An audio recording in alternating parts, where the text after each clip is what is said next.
Hello, sunshine. Welcome to the Belgium Truck Grand Prix. Welcome to Zolder. Welcome to the Goodyear FIA European Truck Racing Championship. I'm emphasizing it that we do have sunshine because it was raining yesterday and ahead of race 1 and this Sunday, which means race number 3 in total on this sixth round of the Goodyear FIA European Truck Racing Championship.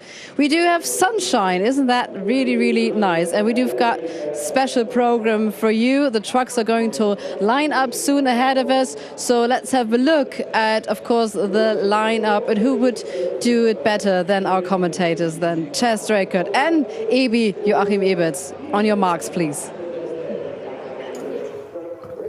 Thank you very much, Christina. Thank you indeed. Here comes our beautiful Iveco S-Way and our official truck, the Ford F-Max. Hello, everybody. Chas Draycott here in the commentary box. I'm back in the UK, actually, for this weekend, but I'm happy to say that this is the final time I'll be in the UK for one of these race weekends this year.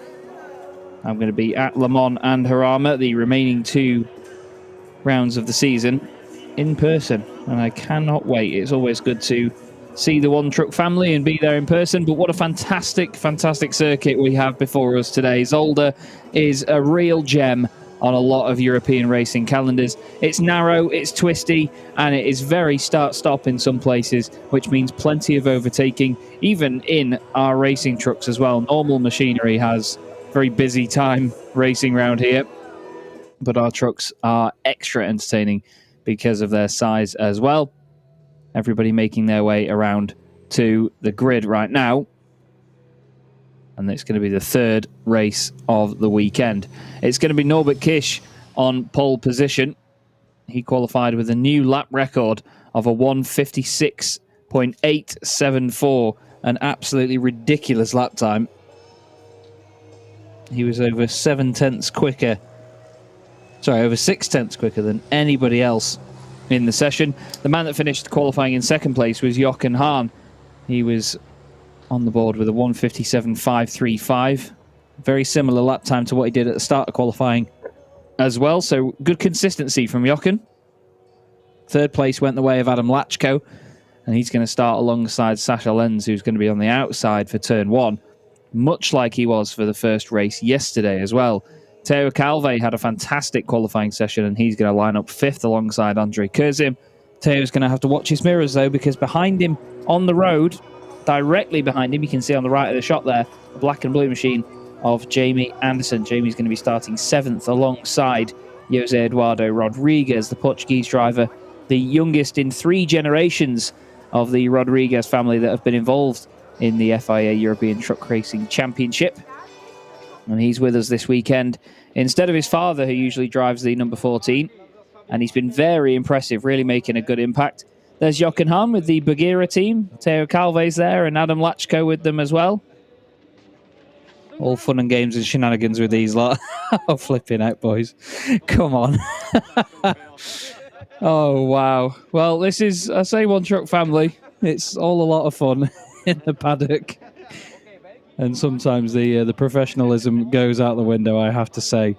Still great fun, though. And all of the drivers really get on. You know, that's one thing. Even despite the argy-bargy that we had yesterday and some of the steam that was being let off, like Christina said, we actually have a lot of drivers that get on very, very well. A driver we've not spoken to in quite a while that Christina is now going to have an interview with is Shane Brighton, who's starting a little bit further down the grid.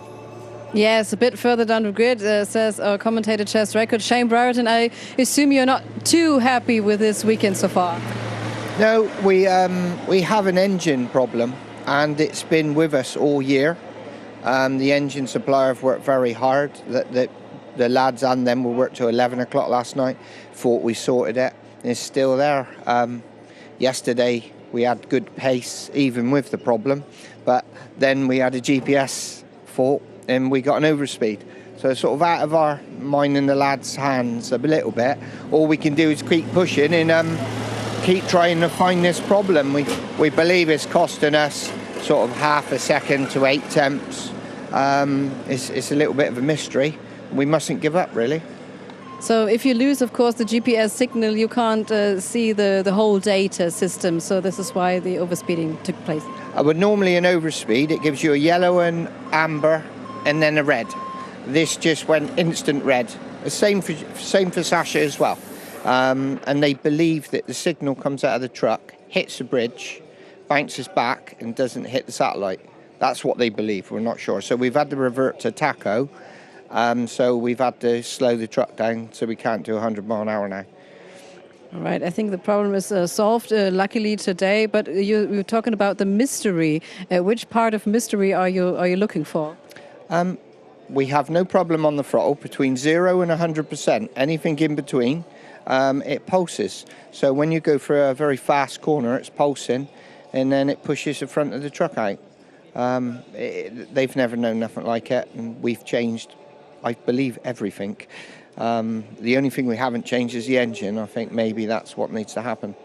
And luckily not the driver. I won't say nothing. So you obviously competing for the Promoters Cup, and this is a shame for you right now because you need the points. Right now, I think you're still on third position in the overall standings. What are you hoping for? How many points do you need? We just got to keep plugging away. That was disappointing yesterday because we were in front of Stefan until the overspeed. So that's a great shame. All we can do is keep pushing. I believe that if we can maintain third, I think Jamie and Theo have leaped ahead, and Jamie he's had fantastic form recently. Thank you very much. Shane Brereton in front of his truck. Thanks very much. Always good to hear from Shane as well. I love his accent. I absolutely love Shane's accent. But yeah, he's spot on with saying that, you know, the issues they've had this season, they've just not quite been able to just nail down exactly what it is. And you can tell that he's not quite got the performance out of the truck that they had last year. There were moments last season where we saw him come out of corners and it just looked like an absolute missile. It would really punch and hunker down and fly out of the corner. And then this season, it's just not been the case. It's just not quite had it. We're going to go straight back down, though, for another quick interview. Christina's on fire this morning. Absolutely, and Jonathan André is also. So you're getting to know the truck better and better. What lessons have you learned so far this weekend? This weekend it was my first time on the rain condition, and it was in Zolder and rain. It was very difficult to learn. Session after session, the lap times are better, but I need to do a lot to improve more my speed. You are, of course, the expert of the data. How do you perceive the data you're getting throughout the weekend? How many hours do you sit at night and just checking it out? Session here has very close timetable is very close here. I think I have 45 minutes between race, and in the evening approximately 1.5 or maybe 2 hours to look at the data. Okay, that seems not very much, but you can handle it. What are you aiming right now? Because the sun is shining, and do you hoping to get maybe close to the tank pool tank? I think the Scania will be my goal today. Normally tank pool is a little bit faster, and I have not the level today to beat him, but I will close to the Scania as much as possible. Good luck then. Thank you very much. Thank you. Bye. Good to hear from Jonathan André there. He's a driver that we've not seen too much of over the course of this season. Of course, only joining us from Most onwards, but still, he's a great guy to have. And as Christina mentioned there, he's all about the data. So he certainly knows the intricacies and all of the in and out information that goes on behind the scenes with all of the technical insights that drivers and teams need to have. And of course, trying to apply that then to the circuit and obviously drive the truck himself. It's quite an interesting little mix that he gets to check out all the data and obviously put it into practice as well. I hope I explained that well enough. You can see a number of our wonderful personnel down there on the grid. Frank the Tank in the white overalls just to the left of Norbert Kisch's red MAN. And then, of course, Jochen Hahn and his team on the left-hand side of shot. He's ready to go and hopefully make a big challenge of it and try to beat Norbert Kisch off the line.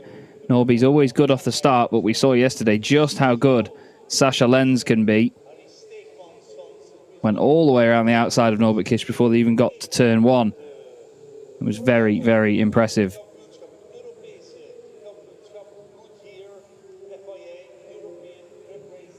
Now, we're having a moment on the grid right now, actually, where we're getting all of our personnel and drivers and everybody together to honour Lucia Gallucci, who has spent 42 years at Zolder. Christina is down there with a better view of proceedings for us. Yes, absolutely. It was a secret plan. So after the 10-minute board was held up, we do make an official pause and to honor Lucia Gallucci. She's been in charge for 42 years at Zolder, responsible for racing action, and is the vice president of the FIA Truck Commission. And as you can see, all the drivers are lining up, and there she is. Let's go a bit further to her right now, receiving, of course, not only flowers, but also a huge applause. Rolf Werner and Georg Fuchs, both managing directors of the ETRA, the official promoter of this series, finding some words. Janine also giving Lucia a hug. This is a great moment. She's been in charge for 42 years. And now the big picture, great memories, of course. And everyone talking to her with a slightly problem. She solves it. And she's been in charge so many years, have seen so many drivers, and put so much effort into this sport. We honor her today, and this is really, really a great and nice moment for Lucia.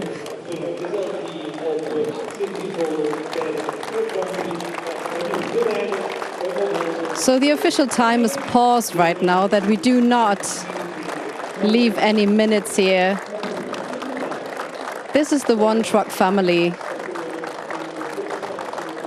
and very great to see. I hope to catch a quick word with her right now. Yes. Lucia, a small word from you. Yes. Hello. So that was quite a moment right now. Yeah, what do you say? No, it's really, really emotional. Yes. Truck racing was for me a really. I liked it every year more and more, because it started here several years ago, and it was one of my favorite races. And being so long in the commission, I know every driver. It's I don't know what to say. Thank you to the truck family. And thank you to the audience. Are there any future plans right now? I don't know. Thank you. I will come later with this. Not today. Sounds I will great. See what it will bring, what the future will bring. Thank you, everyone. Thank you, Lucia, and we will see what the future will bring on this racetrack right now. Race number 3 is going to start soon. Chaz and Abi, what a wonderful moment in the sunshine here at Zolder. Yeah, it's absolutely lovely to have these moments where, you know, the right people within this One Truck family, within the sport, all the organising bodies and all the commissions, they get this recognition, and it is so lovely to see it, and to have all the drivers and teams there as well, and obviously some of the top people at ETRA all to present awards and obviously tokens of gratitude and so on. It's just awesome. Absolutely awesome. Lovely thing to see. So let's hope the positive vibes continue for the rest of the day. On our screen right now, we have the gorgeous Ford F-Max on its inspection lap, smoking tyres galore. This lap is basically to check that the circuit is all clean of debris, any spillages have been cleaned up, just to make sure that everything is ready and fit to go racing. We obviously don't want to send our trucks and our drivers around the circuit if there is anything that could cause them harm, or of course affect the race in any negative way. Now, the Ford F-Max is, as you see by the lovely windscreen banner there, is the official truck of the Goodyear FIA European Truck Racing Championship, and it was the Truck of the Year 2019, International Truck of the Year 2019, and it's great to have it here at the front of our field. But at the front of the grid, out of our racing trucks, we have Norbert Kish, and he's ready for a quick chat with Christina. Yes, he is. And he said, stop speaking, Chaz. No, he didn't. No, it's just a joke. No, I'm just kidding. Race number 3, sunshine, completely different setup today. What are you expecting? Well, it's looking good so far. We have the pole position. And hope to make a better start than yesterday, because yesterday in the wet I messed up the start. There was a lot of wheel spin, so I lost out to Sasha, and I also lost out on the wind because Sasha was defending really well yesterday. So hope to make a perfect start, make a good first turn to stay in front of Johan, and then see the pace, what is Johan can do in the race, and I will try to stay in front. Thank you very much. Have a good start then. It would be nice to have a victory this weekend, I can imagine that. So, Chaz, kind words to you back then. Yeah, to be honest, if Norby did tell me to stop talking, I would honestly admit that he's not the first person to ever tell me to shut up, to be honest with you. As you can imagine, being a commentator, you have to be able to talk quite a lot, and my poor girlfriend puts up with it day in, day out, and bless her, she then listens to my commentary as well. Very supportive of it all, so I appreciate that. And to be honest, Norby's a top bloke. We have a good laugh, actually, Norby and I. We speak quite regularly online, and he's a very funny guy. Certainly loves what he does.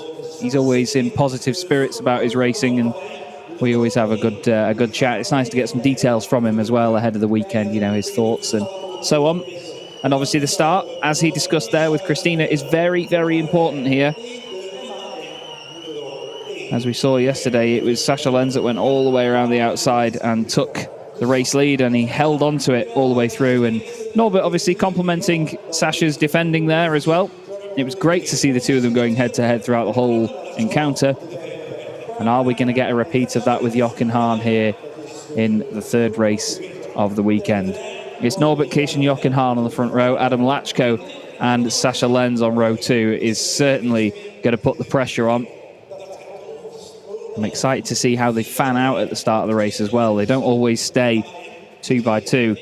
And it's a heavy braking zone down into turn 1. And then, of course, we have the chicane down at the Kleiner chicane. Once they make their way around turns 2, 3 and 4, they've got a long old run into a hard braking zone for turns 5 and 6, the very quick left-right kinks.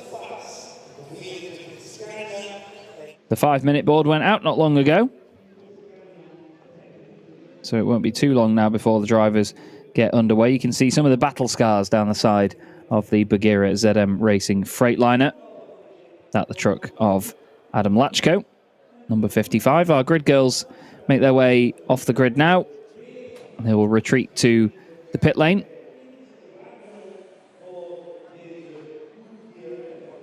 And then it won't be long now until the grid is clear of team members, other than maybe just the very vital individual team members that they can have. In a lot of motorsport and a lot of championships, you can always have just one member of your team with you on the grid until the very last moments before everything gets fired up and then the trucks get on their way.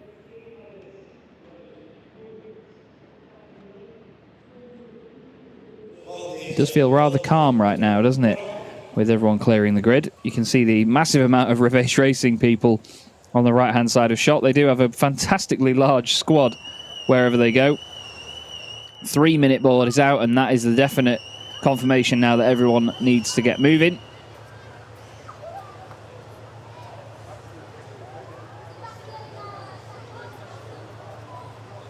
That man there has a wonderful vantage point, doesn't he? Over the whole grid.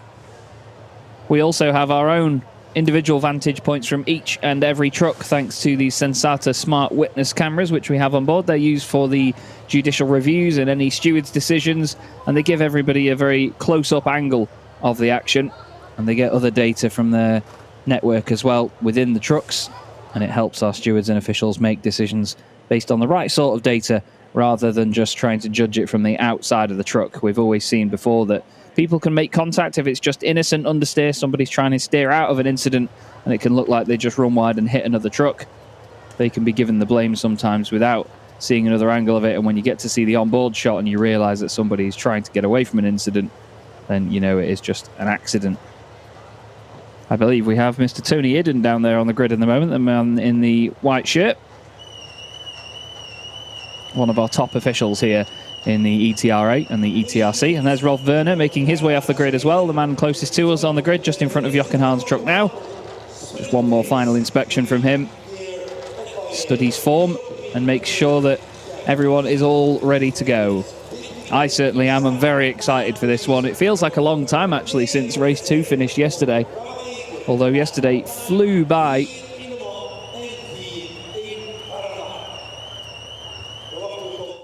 Now, apparently, after what Antonio Albacete was telling us earlier, there was a damper on the engine that was damaged or completely broken. So basically, the engine was moving around a lot more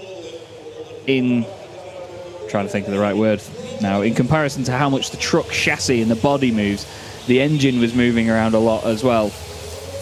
And that can really upset the balance of it. And also, the sort of way the truck puts the power down and the actual torque that you get out of it. Now, he's not just starting from the back of the top 10 because of what happened. He's starting right at the back of the grid now. He would have been 10th because he made it through into Superpole, but then, of course, didn't put a time in. But here will be the confirmation. Norbert Kish and Jochen Hahn make up the front row. 9 championships between them on that front row. Is Norbert going to make it 10 this year? We'll have to see. Adam Lachko 3rd, Sasha Lenz in 4th. Thumbs up from both of our row 2 drivers. Next up is Adam Lachko's teammate, Teo Calve and Andre Kurzim. Andre having a fantastic weekend after getting an overall podium yesterday afternoon in race 2. Jamie Anderson will start from 7th position. He's got Jose Eduardo Rodriguez alongside him, continuing to impress everybody in the paddock with his formidable pace. Steffi Halm will start 9th with Shane Brereton in 10th, still looking to try and figure out whatever engine issue they have, but still to get into the top 10, a good result at the moment for Shane. Then it's Stefan Faas and Heinrich Clemens Hecker. They're going to start on row 6 of the grid, both in Scanias, both German drivers as well. Then the back row of the grid, we have the Frenchman Jonathan Andre starting in truck 66, and Antonio Albacete, the Spanish racing legend that he is, starting right at the back of the field. Antonio's been in the championship for 25 years now. He's a triple champion, 2005, 2006 and 2010. So he certainly knows what he's doing. In the 90s, he was a factory driver for Fiat, BMW and Opel in what's known as CET, which is basically the Spanish touring car championship. And he has been Spanish Formula Renault champion and multiple Spanish touring car champion as well. And leading our field at the moment is the gorgeous Iveco S-Way, which Frank the Tank is certainly putting through its paces. It's powered by bio-LNG as well, which reduces the emissions from the engine itself by up to 95%. It's an incredibly clean form of fuel. And I can tell you from having a ride in that thing firsthand, it is still very potent and very fast, especially with Frank at the wheel as well.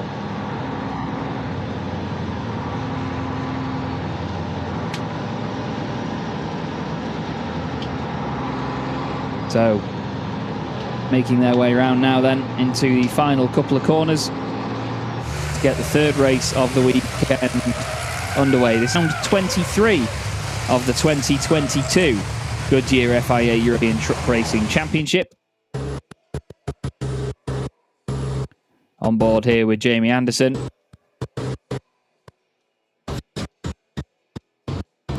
He's right in the thick of the field, you know, for this one. He's going to be starting from 7th on the grid. He's got Teo Calve directly in front of him. The two of them came to blows yesterday at the very end of the race. Teo tried to move around the outside. Jamie tried to shut the door, and it resulted in contact. Hopefully, none of that this afternoon. Norbert Kish and Jochen Hahn lead the field up to the line then. They'll build up the revs, they'll build up the boost, they'll hold the brakes, and the teams will get ready to shout go down their earpieces. And the 23rd round of the championship in 2022 from Zolder gets underway. Norbert Kish and Jochen Hahn both hop off the line in unison. Jochen looks like he's got a really good run around the outside. Is he going to be able to carry that speed? Sasha Lenz cuts in front of Adam Lachko. That's important for 3rd place in this race. Jamie Anderson's down the inside of Teo Calve, but can't get through at this point. Looked like Shane Brereton was pushed out wide on the right-hand side. Jamie tries to close the door on the inside. Brakes nice and early to avoid hitting the back of Teo. He's going to be a little bit hesitant over that for this race. Andre Kurzim down the inside. Thank you very much, he says. Looks like Norbert Kish has held on to the race lead as well, ahead of not Adam Lachko, Jochen Hahn. Then it's Sasha Lenz, Adam Lachko, Teo Calve, Andre Kurzim and Jamie Anderson behind them. Race very much underway now through turn 4. Jonathan Andre going sideways in the background there for just a moment. You can see Jose Eduardo Rodriguez moving around, trying to find a way past Steffi Halm, who's stuck behind Shane Brayton, going into the chicane for the first time. There is the view from the number 44, Iveco. Steffi, part of the De Bullen von Iveco team. Making their way through Butt into Villeneuve chicane. Turns 8, 9 and 10. One of the most pivotal points on the circuit. Heavy braking zone through there. There's dust and smoke being kicked up all over the place. Shane Brayton gets sideways on the exit. Antonio Albacetti's already made up 2 positions. He's up into 11th place at the start of this one. Now, we do not have Stefan Fass on the grid by the look of it. Only just noticed that he's not there, unfortunately. Apologies to Stefan and the team. Now we have a yellow flag in turn 3. Is that something to do with Stefan, maybe? Because he's not triggered any of the sectors, but we definitely saw him start the race. I think. Honestly, I could not recall seeing him.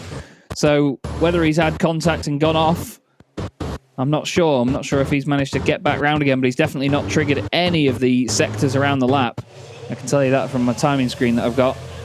Norbert Kish opens up a lead, though, over Jochen Hahn and then Sasha Lenz. There's Shane Brayton and Steffi Halm side by side. Shane's down the inside.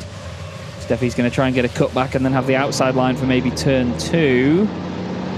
Lovely cut back there by Steffi. She's going to try and just eke her way around the outside there. She needs to be careful, though, because as we cut to another camera, you're going to see Jose Eduardo Rodriguez is going to be down the inside. He's going to be hunting for a position now. He tries to make it work, but doesn't quite get the overlap. Jamie Anderson all over the back of Andre Kurzim, just ahead.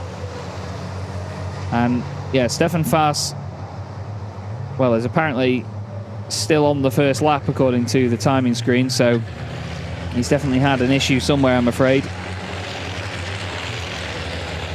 Stefan Fass is a man that I have multiple times described as somebody that if he had no bad luck, he'd have no luck whatsoever. He's actually made it back round to the entry of the paddock as Stefan Fass. That's why he's triggered one of the timings, or part of the timing. So unfortunately, something has happened in the opening moments for the number 24 Tank Pool 24 racing machine. The German driver took his first Promoters Cup win of the season in race 2 yesterday. But he's got very different fortunes right now. So Norbert Kish opening up a very commanding gap already, 1.6 seconds over Jochen Hahn. Sasha Lenz in 3rd, Adam Lachko 4th. He's got his teammate Teo Calve leading the Promoters Cup in this race, 5th overall at the moment. He's having a fantastic run. We're back on board with Steffi Halm with that fantastic battle with Shane Brayton. The two of them have had many fantastic scraps before. It's been a joy to commentate on all of them. But Norbert Kish looking once again very, very fast at the front of the field. Now there's a black and white flag there for Teo Calve, penalty marker in turn 6, which is the Kleiner chicane. It's very easy to hit them, looks like. He's been learning off his teammate in front of him as well, Adam Lachko clipping the penalty marker also. It's very easy around here to follow the driver ahead of you and just copy their line, and then if they just cut a chicane a tiny little bit, you can very easily do the same thing. Steffi Halm has also hit that penalty marker. So all of the messages coming in, but look at Norbert Kish at the front. It is just amazing the pace that he has continuously. Racetrack after racetrack, he just always seems to be the man to beat.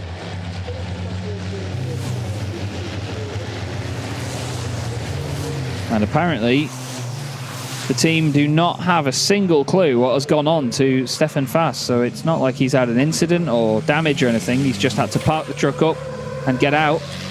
Stefan has jumped over the barrier and got to safety, which is the main thing. And the truck isn't in a dangerous position, at least, so there's no worries about bringing out yellow flags or even red flagging the race because of that. This is Steffi Halm now. Another black and white flag going out, this time to Antonio Albacete in the number 23 MAN for that same penalty marker at turn 6. Now I'm wondering whether somebody's knocked it over and the drivers are now running over the part of the curb that detects that they've cut that section, because sometimes early on in these races, when the penalty markers do get completely knocked over and popped out of the sockets that they're all sat in, then the drivers can repeatedly run over it, not knowing that they're causing the same offence time and time again. Norbert Kish leads across the line. It was 2.7 seconds to Jochen Hahn. It's now 2.8. Sascha Lenz remains in third position. We've got green flags again at turn 3 now. So I correct myself, there was a yellow flag. Seems like quite a tame race at this point, though. Everybody just getting into the rhythm. They're very different conditions to what we had throughout yesterday. The sun is shining nice and bright here at Zolder for round 23. You can hear the understeer, you can hear the tyres scrabbling for grip underneath Steffi Helm's Iveco. Norby flies towards us once again with Jochen Hahn, Sascha Lenz and Adam Lachko in tow. All of them powered by 100% renewable HVO diesel. So it's all clean, green fun.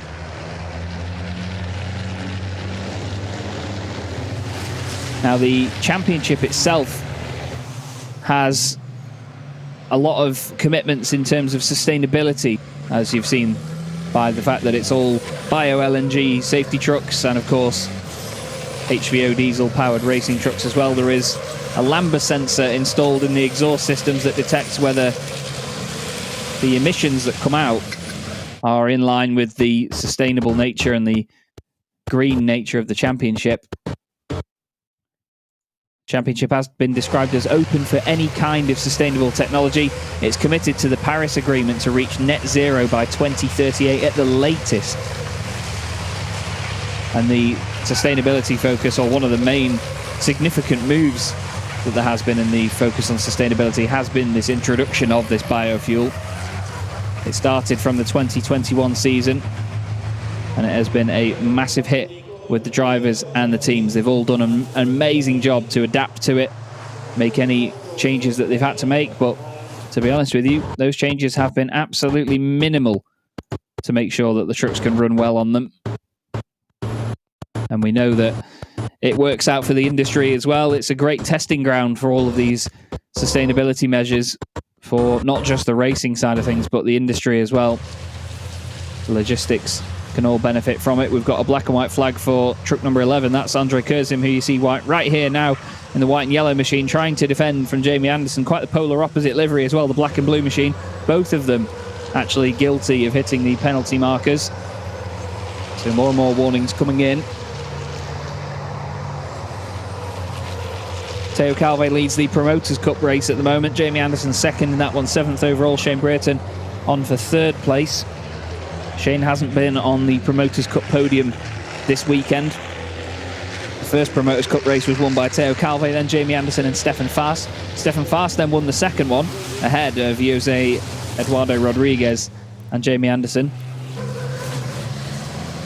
So it would be the first time that Shane has appeared on the podium this weekend. Another black and white flag went out then, and it was actually to Shane for one of the penalty markers. They've obviously been sent flying on multiple occasions. That's actually his second warning as well. Now, I've been sent some footage, thanks again to Sean from Sensata Smart Witness,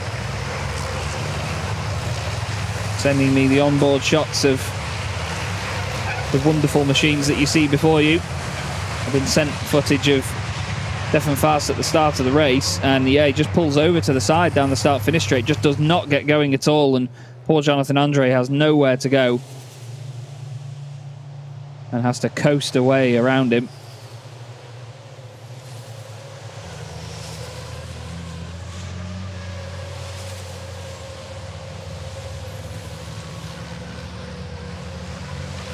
Teo Calve very close to that outside wall there. I was just looking at the timing screen just to check some of the sectors and see what the difference is. It seems like Norbert Kish's first and second sectors are just blisteringly fast compared to everybody else. But I looked back and I thought Teo Calve was riding along the wall there. It looked like the wing mirror was just about to clip some of the barriers.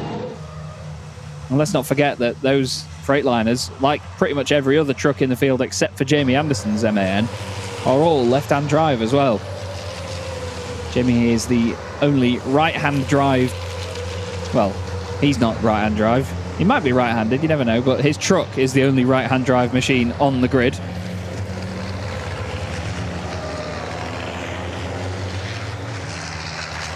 And apparently, Stefan Fast has had an issue with the turbocharger on his machine. That's where the problem has come in.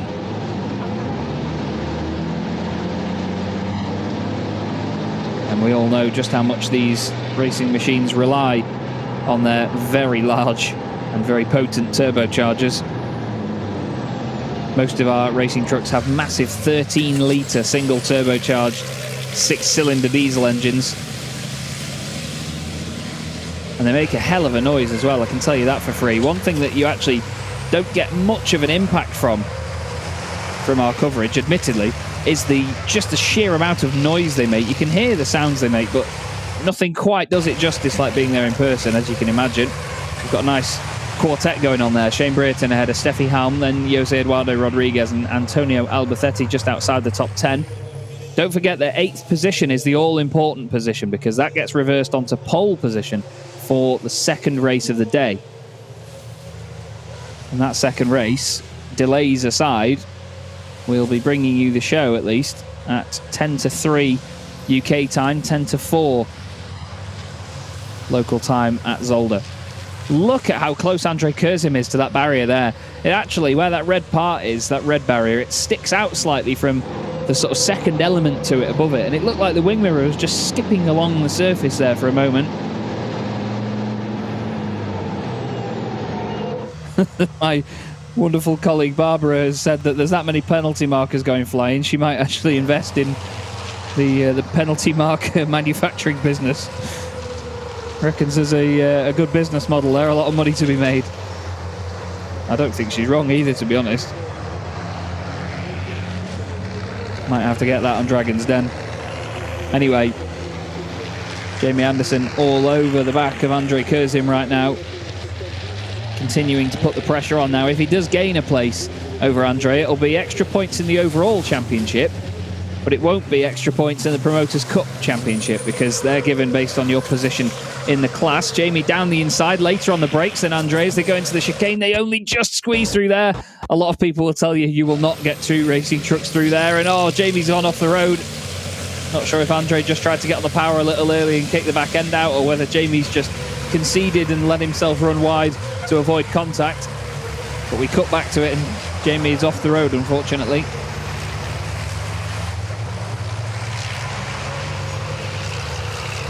Andrei Kurzim now starting to make that quartet look like a sextet at the moment.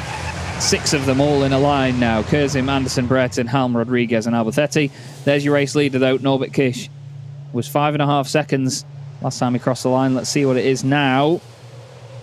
5.9 to Jochen Hahn. Norby's just able to eke out that gap. We spoke to Jochen at the end of the race that he won yesterday, and he was saying that he was able to just about hold the gap at a bit of a steady decrement, so that basically Norbert Kish could not catch him by the time the race finished, but Jochen could still hold enough pace to hold the race lead.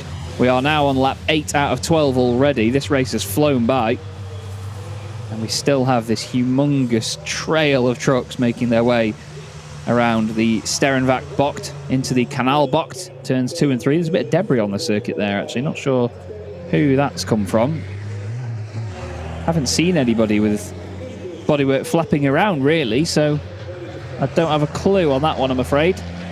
It's not a big enough part of the truck, or doesn't show enough of the colour of whichever truck that may have come from. I mean, Shane Brereton's got a bit of a flappy front left bumper there, but other than that, I don't think we've really seen any damage on anybody's truck. They're all relatively clean in this race so far. A lot of the time, regardless of how clean a race has been, there might be the odd little bump and shunt here and there, and you'll see bodywork flying off all of them. They often litter the circuit, but the bumpers are very flexible. I don't want to call them flimsy because they're still quite strong, but they are made to bend and break. They're definitely replaceable parts. The bumpers is, oh, that's a replaceable moment for Heinrich Clemens-Ecker. Goes way too hot into the chicane down at Villeneuve, turns 8, 9 and 10. Oh, big lock-up from Andrei Kurzim, and he's gone deep into the hairpin at turn 12. Jamie Anderson surely is going to capitalise on that one. gets a run on the right-hand side. Great that there's a little bit of a delay to those cameras when we shoot on board, so we get to see it again with about a second extra, and Jamie Anderson does go through, moves up into 6th place overall. Shane Brighton can smell blood in the water now, and he's thinking, right, I'm going to try and get past Andre as well. That's exactly what Jamie wanted, though. He wanted to put the pressure on and force Andre Kurzim into a mistake, and now he's clear of him. He can try and go chasing after Teo Calvé. I'll keep my eye on the lap times and see what the difference is. Last time round, Calvé did a 1:59.976, and even with that overtake, Jamie Anderson did a 1:59.689, and that was his fastest lap of the race as well. What a time to do it for Jamie. Andre Kurzim with that mistake, the 2:01.552, but you can tell he's held up the other drivers behind as well. Everyone behind him doing 2-minute 0.7s, 2-minute 0.8 as well. There is Teo Calvé in the number 20 Bagheera ZM Racing Freightliner, then followed by Jamie Anderson in the Anderson Racing MAN, a man that's won 4 races outright this season. And this is actually his 100th race as well for Jamie Anderson, so he wants to make this one count. He wants to make it an exciting one. I spoke to him at the end of yesterday, and despite the incident and the contact, he was still optimistic about making it another good day. And that's one of the great things about a lot of the drivers we have in this paddock, is that regardless of how bad a day they can have, they know that they can go into the next day and make more of it. Jamie certainly cut the inside of turn 9 there, didn't he? And went flying over that curb. Certainly hit the penalty marker. There's Jonathan Andre in the number 66 machine. Gorgeous Lion Truck Racing MAN. Stands out amongst many others. Christina caught up with him earlier and mentioned the fact that he's the man that knows everything about the data from these trucks. From when they're out racing, he can look at the data and know exactly what's been going on. Norbert Kish, well, he certainly knows what's going on. The lead gap now is 7.5 seconds to Jochen Hahn. Sascha Lenz in 3rd place is 9.7 seconds back. We're on to lap 10 out of 12. We've had another penalty marker warning for Steffi Halm.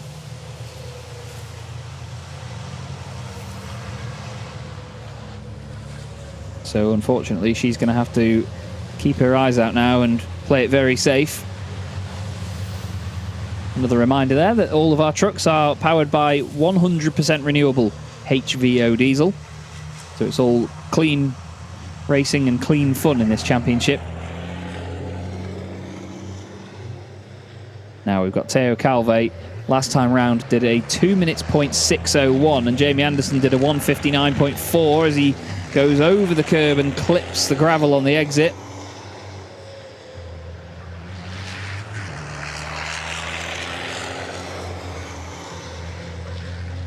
You can see him really throwing the truck around at the moment.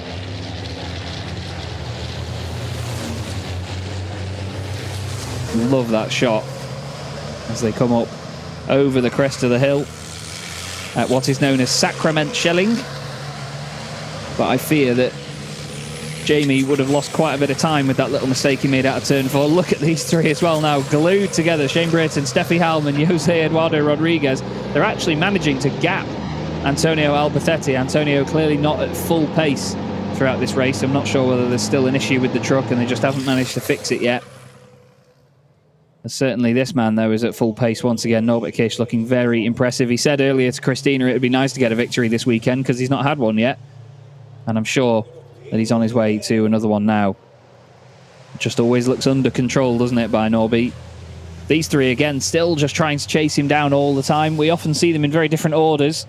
But it's Jochen Hahn, Sascha Lenz and Adam Lachko best of the rest at the moment. Teo Calvé continues to lead the Promoters' Cup category, the Chrome category as it's called. I did finally find my notes on that, by the way. Basically, it's almost like having Pro and Am in this championship, where we have the Titan drivers, which are considered the Pros, and then Chromes, which are considered the Ams.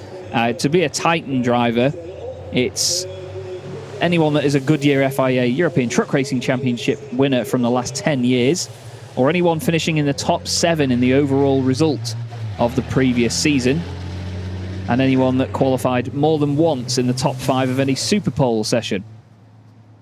And they are automatically, if you join the championship and you are certified a platinum or gold driver by the FIA, you will automatically be considered a Titan class driver.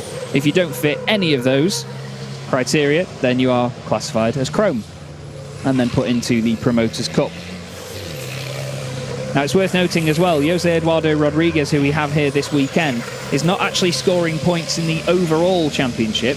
He's not being considered as a race-by-race entrant, but he is scoring points in the Promoters Cup, if I have it correct. So some drivers may still score points, despite finishing in 11th place, if Jose Eduardo is one of those drivers ahead of them. He's currently inside the... Actually, no, he's dropped down to 13th place all of a sudden. Sorry, I was just looking at the timing tower there, and he's dropped down. Now, hopefully, in my time looking at the classification for Chrome drivers, we haven't seen that come up on screen. If we have, I apologise massively. We go on to the final lap of the race now. Norbert Kish has a very healthy lead of 7.7 seconds. It was 7.9, so Jochen Hahn's taken a couple of tenths out of him last time round, but to be honest with you, I don't think Norby's going to be too worried at this point. Sascha Lenz holding on to third. He's going to be looking for what is going to be his 50th career podium, if he finishes where he is.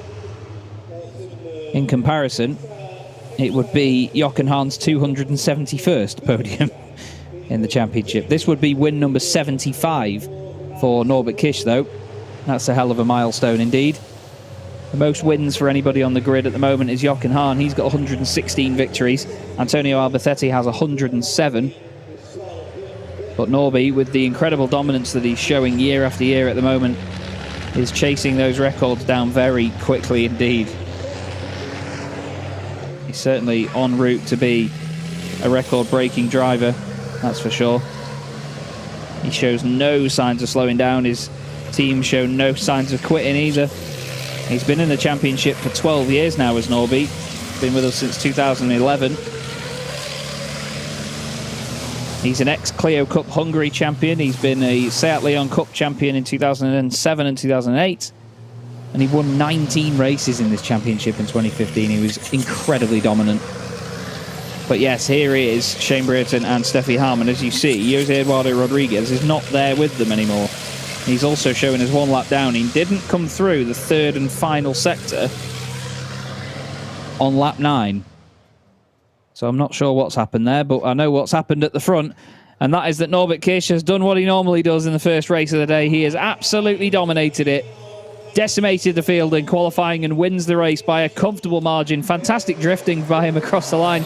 Great drifting by Sascha Lenz as well, who finishes in third behind Jochen Hahn, who gets another second place. That is, like I say, Sascha Lenz's 50th podium in the Goodyear FIA European Truck Racing Championship. And there is Teo Calve taking the win in the Promoters Cup. He needed that after yesterday. That's a fantastic turnaround for him. Very well done. Jamie Anderson second in the category, and Shane Brereton will get a Promoters Cup podium, finishing the race in 8th position overall.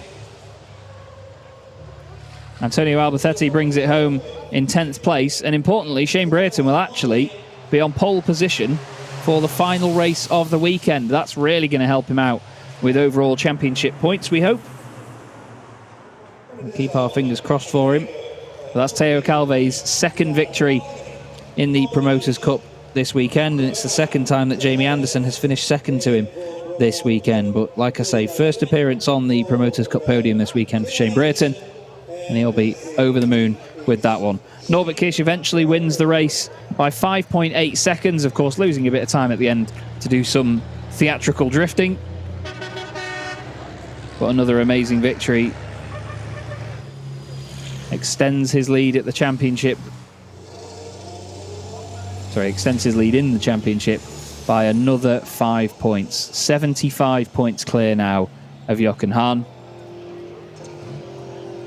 And bear in mind that you get 60 points for a race meeting, so even if they stayed at a bit of a deadlock after this race, all he would have to do is make sure that Jochen Hahn doesn't outscore him by 15 points at Le Mans, and he would be champion before we even go to Jarama.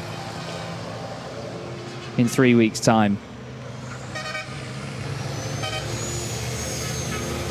There's Jonathan Andre in number 66. He finished that race in 12th position. Always getting quicker, always learning more about the MAN. And that is another race in the books. And I've just been told Jonathan Andre got a 10-second penalty for overspeeding. I didn't see the graphic come up for that one.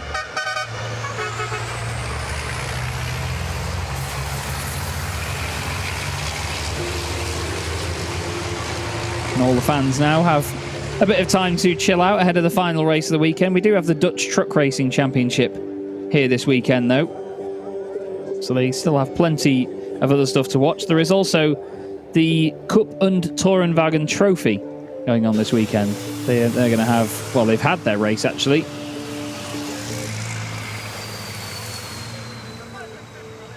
They had a half-hour-long race, over 140 kilometres, which was won by Mike Munch. Now, there's a hell of a name. In the Porsche 996 GT3. Makes me sound like I know what I'm on about, doesn't it? Well, one man that knows what he's on about is Norbert Kish. Wow. Fantastic sounding of the horn as he makes his way in. Truck 1, P1 once again. Look at the accuracy there. Lovely stuff. And that's going to mean a lot to him, that one. It's not often that we see Norby start the weekend without a race victory. Sasha Lenz, that man there, took it from him yesterday. Sasha's going to park as close as he can, I think, to Norby to make sure he can't get out. He's done this before, actually. He's quite the joker, is Sasha Lenz. Yeah, you can hear him, look, getting into reverse now and going backwards, bless him. Top banter, though, you have to say. That's the sort of thing that I'd do. If me and my friends ever went truck racing, or any racing in any form, if we pulled into the pit lane like that, I'm sure we'd all do the same, wouldn't we? There's Lewis, one of the absolute stars of the paddock, making his way around with the GoPro. You can see the fluoro yellow and orange helmet of Sasha Lenz as he climbs out of the gorgeous number 2 MAN. Very striking looking machine. And we'll see these celebrations from the drivers any moment now. Norby looks around for Sasha. Where's he gone? Handshakes and hugs all around for the team. Very well done to everybody from Norbert Kish. Again, showing fantastic appreciation for his team. And there's Shaba. Big handshake for him.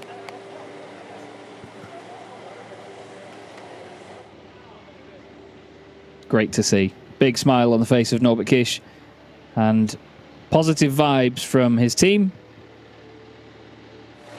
Now, they actually stream a number of their own races as well, actually, do Revage Racing. They have a lot of their races and things streamed in their own way, effectively, across their social media channels. That's why they have their own camera and microphone down there to get thoughts from Norbert. But somebody else who's going to get there first, of course. She's always there, first to get the interview, you see. Christina's going to have a quick chat with Norby now and get the reaction from some of our drivers after another very successful race.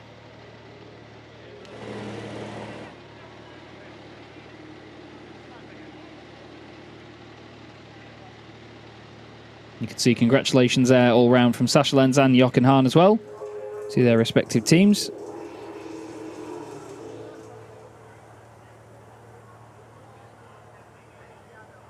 And again, just that respect between the drivers and their rival teams is just great to see. You know, they don't just congratulate their own drivers, they congratulate their competitors as well, and it's lovely to see. Norbert Kish is down there, though, a race winner at Zolder with Christina. Yes, he made his wish come true by his own work, of course, and the start was almost perfect. Yeah, the start was good. First turn was a little bit tricky because I hit the curb on the inside in a really wrong way, which really threw me. And then I had to look for Johan, that where is Johan, so that I try not to hit him or force him out because of the curb. But I was more or less in front of him, so we could go in one line and it was fine, I guess.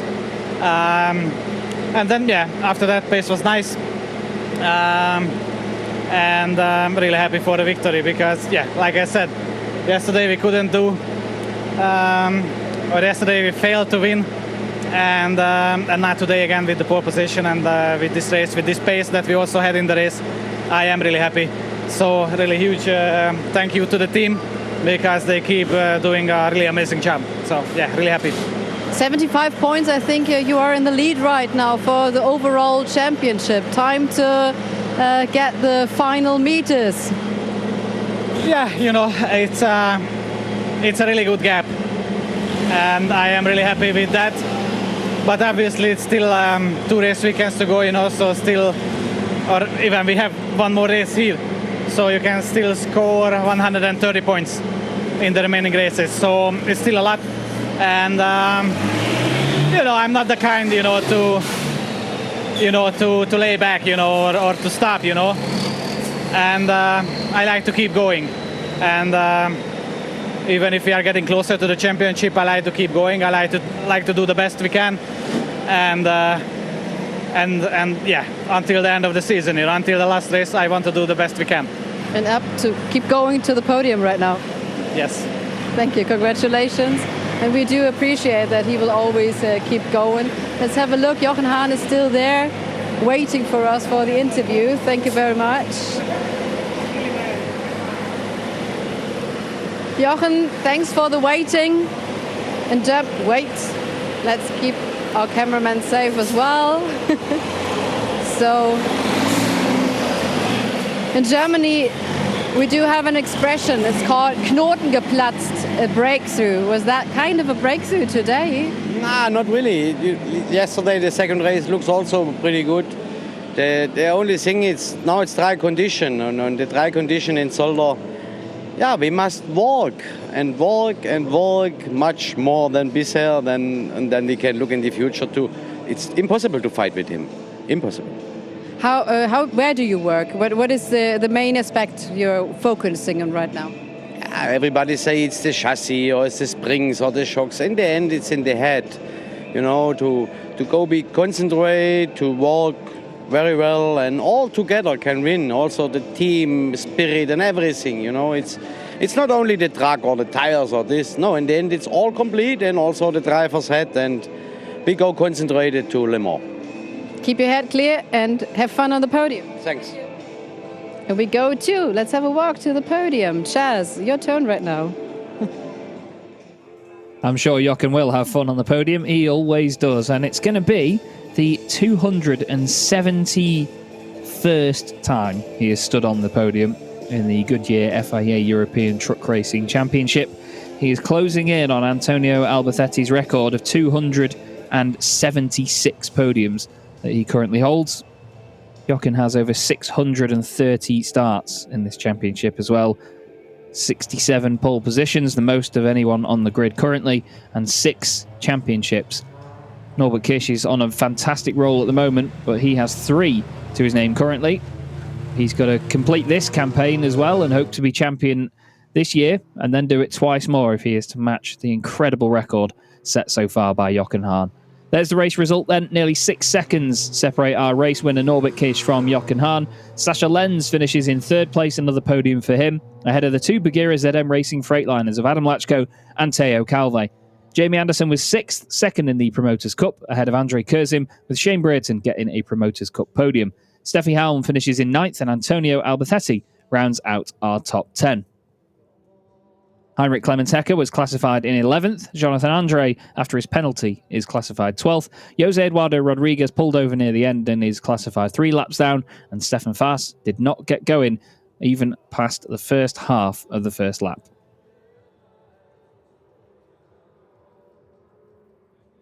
So as we wait for the drivers and everyone to make their way up to the podium now, you can see the trucks are being put back in the awning. And the championship standings are presented to us. Norbert Kish has now surpassed 300 points this season. Jochen Hahn on 226 now has a 10-point advantage over Sascha Lenz. Those two are going to battle that out to the very final race, I can tell you that for free. Adam Lachko still going strong in 4th place. He could still challenge those pair in the last few race meetings if he has a good time of it. Antonio Albertetti is just out of touch now, I'd say, in 5th position. Steffi Halm is only 1 point clear of Jamie Anderson now. Jamie could potentially be rated as a Titan driver next season if he continues on this form and finishes in the top 7. Andrei Kurzim is in 8th on 75 points, tied with Teo Calve. Lucas Hahn still in the top 10 despite only completing 2 race meetings this year. Behind him, Shane Brighton on 34 points is closing in. Stefan Faas in 12th ahead of Jose Rodriguez. Then we have Anthony Janiak, of course, still on the board in 14th. René Reiner and Martin Gibson 15th and 16th. Martin Gibson tied with Heinrich Clemens Hecker, and Thomas Robineau a single point scored earlier on in the season. There you see all the sea of fans making their way through the paddock after a fantastic race. And now we have the drivers making their way up onto the podium. Third position going the way of Sasha Lenz, the man that won the first race of the weekend. Another podium appearance for him. That will certainly go down well. At least it's more championship points that are ever so valuable. He only loses a few of them to this man, Jochen Hahn. As I've said, 271 podiums now for Jochen Hahn. He's only 5 away from Antonio Albertetti's record. And then another race win, number 75, from pole position number 45 for Norbert Kisch. Apologies, it was pole position number 46, my bad. Trophy for the third place winner, given by Harry Steekmans, CEO of Circuit Zolder. The CEO of Circuit Zolder presents the trophies. And then we have Lucia Gallucci bringing the trophies out as well after the fantastic moment earlier where everybody showed their respect to her and her fantastic lifetime's work here at Zolder. 42 years. Vice President of the FIA Truck Commission. Norbert Kisch holds the trophy high. And now we will have the national anthem of Hungary.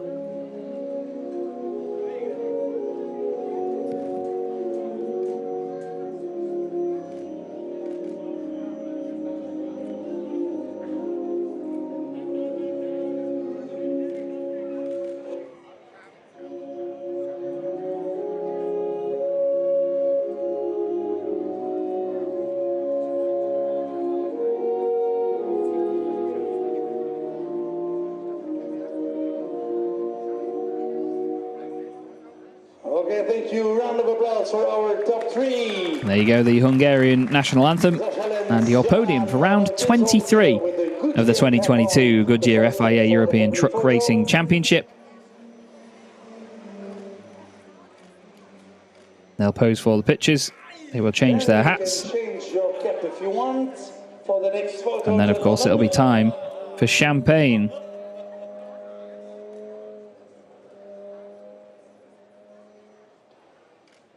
And after all that, time for the... Now, they're not going to drench each other, I don't think, this time round. Celebrations! They're going to tend to just soak the media and all the fans. That's what they tend to do in the first races of the day. They know that they need to use the overalls for later on. They do give Norby a bit of a spray in the back, though. They often do have a spare set of overalls. They don't use the same ones all weekend. Norby just knows what's coming to him. Great stuff. Those three have sprayed so much champagne over each other in their time on the podium, and Norby knows. He knows he can get them back now. It's a proper champagne fight. It's a Mexican standoff between the two of them. I imagine Jochen's still going to get him. He's a real joker.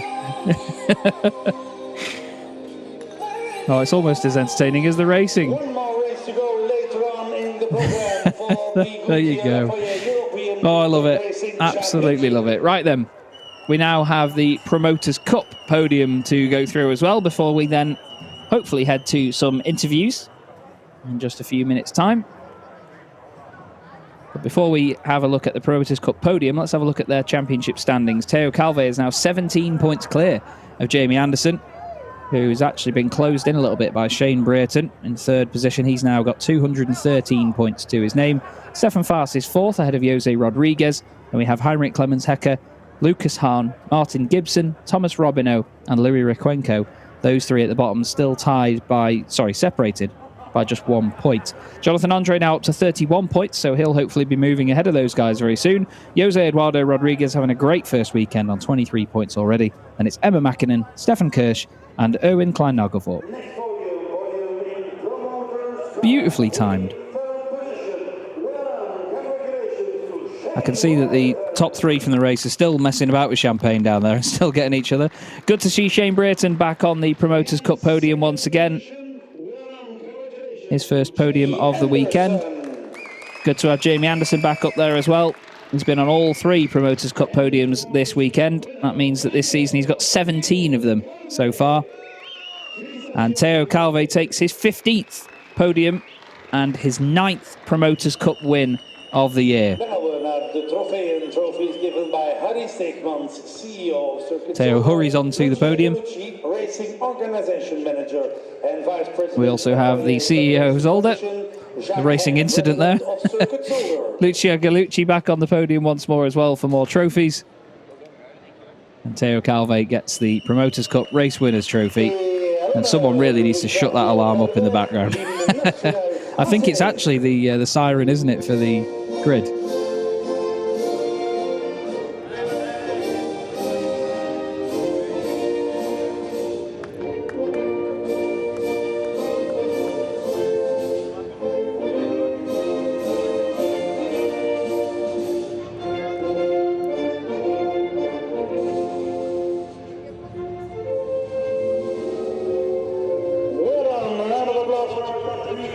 And there you go, the French national anthem for Teo Calve.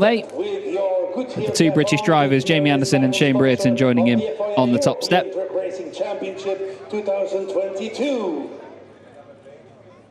And smiles all round with one more race ahead of them this weekend. And these 3 drivers, definitely the guys to beat in the Promoters' Cup. Now it's time for a bit of champagne.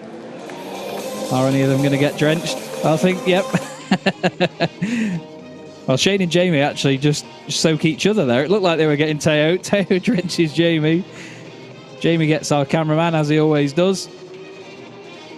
Great stuff.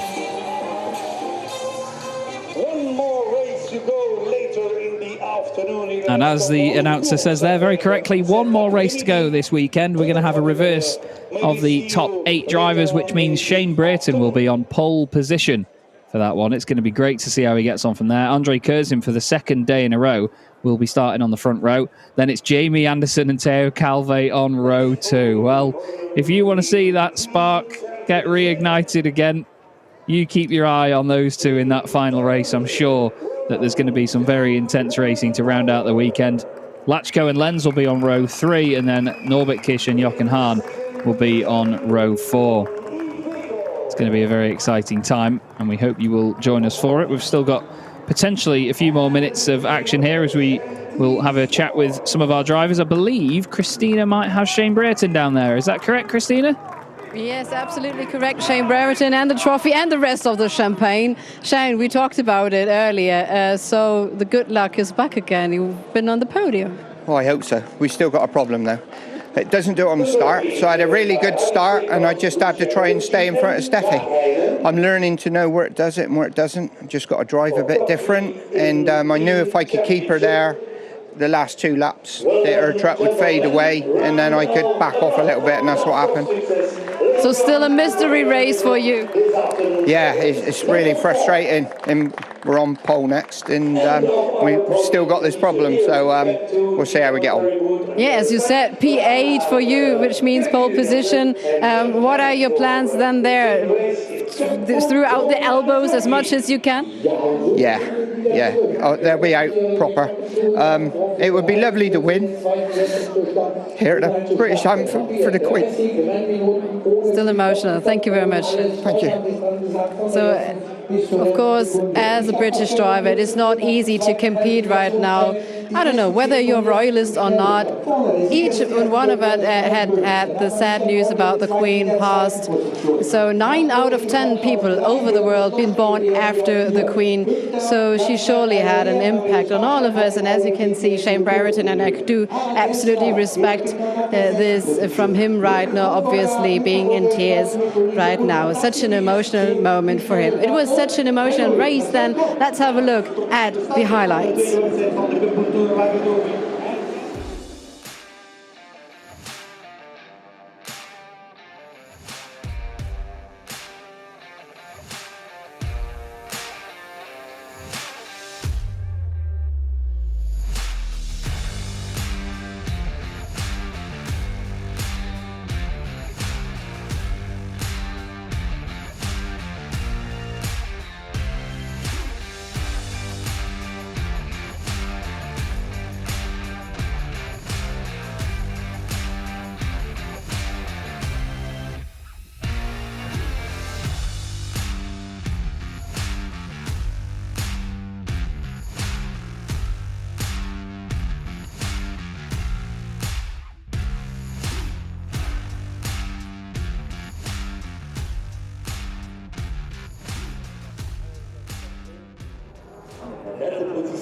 derde Porsche, dat is die van Mark Ulrich, de winnaar. What a beautiful Sunday, what a sunny day here at Belgium at Zolder. The windmills are yet very still. No wind at all here at the racetrack.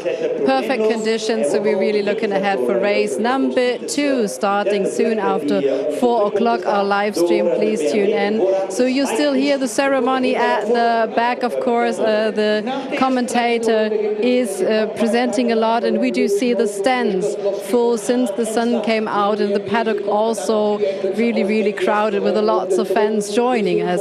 We're so happy about each and every one of you joining us on our live streams. Thank you very much. See you later then. Yeah, race number 2. Until then, with some noise, we do make some noise, and bye-bye.